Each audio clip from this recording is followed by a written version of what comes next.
आज सकाळी गेलो तर सृष्टीला शाळेत सोडायला, तिला सोडली शाळेत, तिने केलं टाटा. मग गेलो जिमला, जिमच्या खाली 2 बिल्डर किरण सक्षम दादा. वरती आलो तर यांचा चाललेला वर्कआउट. रोहित शेट बोलतो भावा तुझ्यासाठी नवीन गिफ्ट. मी बोललो कंच खुशीन. बोलतो तुझ्या भावाने 5वी गाडी घेतली. मला अशाच गाड्या घ्यायच्यात गिफ्ट दे. याने केली रक्षाबंधन चालू. बोलतो यान किती पण वेट मार तुझी हड्डी थोडी पण नाही सरकणार. भावा बरं तुलाच माझी काळजी रे. राज शेटणी इथं 70 किलो वजन घेतलेला चेस्टला, फुल मारित होता जोरान. याचा बघून प्रवीण शेटणी मनावर घेतला, यो जोरा मारायला लागला भाई. बरं हाडबीर मोरला काही नाही होणार. मग काय सराई याला इथं कुतवाला घेतलेला ब्याकारवाला. यो याचा हातवरती जात नाही, यो लढते सर असते बरं चालू द्या. यो बोलते सर माझी बॉडीच होणार. सर बोलते किती दिवस झालं. बोलतो पहिला दिवस आहे. मग काय पहिल्या दिवशी का जॉन सिना बनतो का. मग माझ्या का बघायला लागला. मग काय परेश शेटच्या बंगल्यावर आलो. यो शेट वर्षात बघतोय. बोलते हे पटक्यान यो शेटचा बंगला काम चालू आहे सध्या. मग बरं सारे गाडी टाकली पार्किंगमध्ये. इथं पण आपल्याला पार्किंग फुकाड आहे.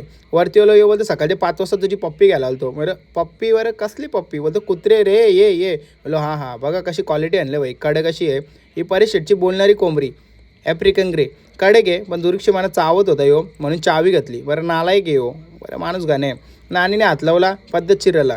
मग एक गोष्ट क्लिअर झाली, त्यांच्या घरांच्या माणसाने इज्जत आहे. बाहेर जाय कोणी आला तर मग इज्जत नाही.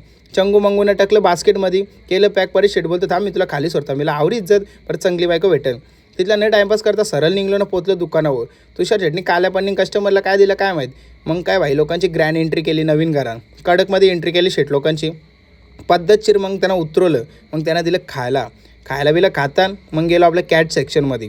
इथं कॅट सेक्शनमध्ये गेलो. यांना फूड टाकला. या सगळ्या बोर्डिंगला आले मात्री. म्हणजे बोर्डिंगला म्हणजे तुम्ही कुठे बाहेर जात असाल तर आमच्याकडे देऊन जा. पर डे चार्जेस आहेत. एकदम पद्धतशीर ठेवू, पद्धतशीर नंतर देऊ. पण जर कस्टमर आलं त्यांना एक्सप्लेन करत होतो कसा करायचा कसं काय करायचं. आपल्याकडं पूर्णपणे गाईड केलं जातं. 10वाला मासा घ्या किंवा 10,000वाला घ्या, सर्व गोष्टी नीट केल्या जातील. आणि अशाच जर व्हिडिओ बघायचे असेल आपल्या चॅनलला सबस्क्राईब करा.